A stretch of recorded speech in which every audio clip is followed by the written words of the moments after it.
Every day, more than 90% of American households use the same appliance to heat their food. The microwave oven sits on counters so quietly that most people forget it exists. What almost nobody knows is that this appliance was never supposed to be invented. It started as a weapons system. A defense engineer noticed something strange happening to a candy bar in his pocket. That single accident changed how the world eats. Percy Spencer never finished grade school. His father died when he was 18 months old. His mother abandoned him. His uncle died when he was 7. By age 12, he was working sunrise to sundown in a spool factory in rural Maine. But Spencer had an obsession with learning that formal education could not contain.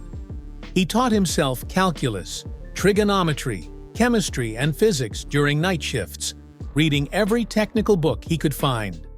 By 1939, this self-educated orphan had become Raytheon's leading expert on vacuum tube technology. When World War II demanded radar systems to detect enemy aircraft and submarines, Spencer figured out how to mass-produce magnetrons, the tubes that generate microwave signals. His innovation increased production from 17 units per week to an astonishing 2,600 per day.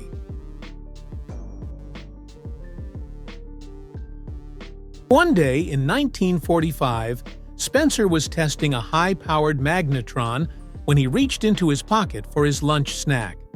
The peanut cluster bar had turned into a gooey, sticky mess. The room temperature was far too low to melt chocolate. Something else had happened.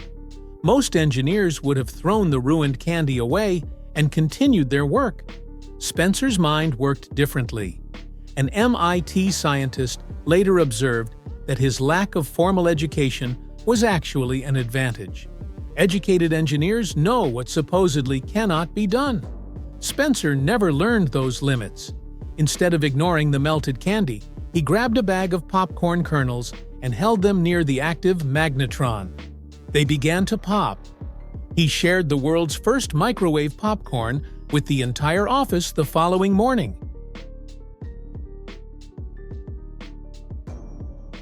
The next experiment was an egg. Spencer placed it in a kettle and positioned the magnetron directly above. His colleague leaned in to watch what would happen. Seconds later, the egg exploded in the man's face. The pressure from rapidly heating water vapor inside the shell had nowhere to escape. Spencer now understood something fundamental.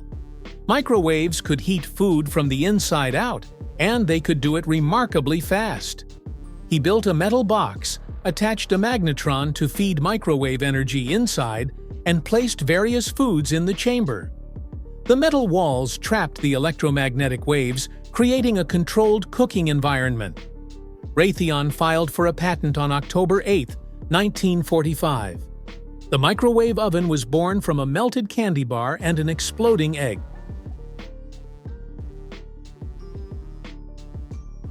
The science seems straightforward. Microwaves heat water molecules. But there is a belief that needs correcting. Microwaves do not work by matching some special resonance frequency of water. That explanation sounds elegant, but is wrong. What actually happens is dielectric heating. The microwave's electric field reverses direction billions of times per second. Water molecules are polar, with a positive and negative end. Each time the field reverses, molecules try to realign. This constant spinning creates friction between neighboring molecules. Friction generates heat. The frequency of 2.45 GHz was chosen because it penetrates food about 1 inch deep, cooking evenly rather than simply burning the surface. The first commercial microwave, the Radar Range, hit the market in 1947. It stood nearly 6 feet tall, weighed 750 pounds, required water cooling, consumed 3 kilowatts of power, and cost $5,000, equivalent to over $50,000 today. Restaurants bought them. Ocean liners installed them in their galleys. The average kitchen had no room and no budget for such a machine. It took 20 years of engineering to shrink the technology. In 1967, Amana introduced a countertop model for $495. The magnetron had become smaller, cheaper, and efficient enough to run without water cooling. By 1975, microwave ovens were outselling gas ranges. By the mid-1980s, half of American homes had one. Today, that number exceeds 90%.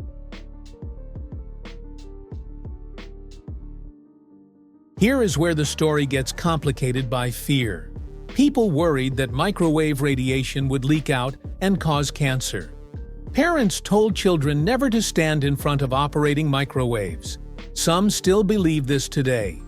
The concern misunderstands what radiation actually means. Microwaves are non-ionizing radiation, the same category as radio waves and visible light. They cannot break chemical bonds, damage DNA, or cause mutations. They simply make molecules vibrate faster, which generates heat. The FDA has regulated microwave manufacturers since 1971, setting strict limits on any possible leakage. When the door opens, the magnetron stops instantly. No residual radiation remains in the food or the oven cavity. Percy Spencer received $2 for his invention, the standard Raytheon bonus for any employee patent. He never complained. He held over 300 patents by the time he retired, and Raytheon named a building after him at their Massachusetts facility. The microwave oven he accidentally created now sits in more than 90% of American kitchens. It fundamentally changed how people eat, enabling frozen meals, instant reheating, and cooking without any advanced planning. A weapon system designed to detect enemy aircraft became the appliance that heats your leftover pizza. All because one engineer refused to ignore a melted candy bar in his pocket. Next time you press those familiar buttons and hear that familiar hum, you are using military radar technology repurposed for your kitchen counter. The same magnetron that helped win World War II now reheats your morning coffee. The orphan from rural Maine who taught himself physics changed how the entire world prepares and eats food. And the myth that kept people standing far from the microwave door for decades? Just a misunderstanding of what radiation actually means. Ever wondered why your microwave has that spinning plate inside?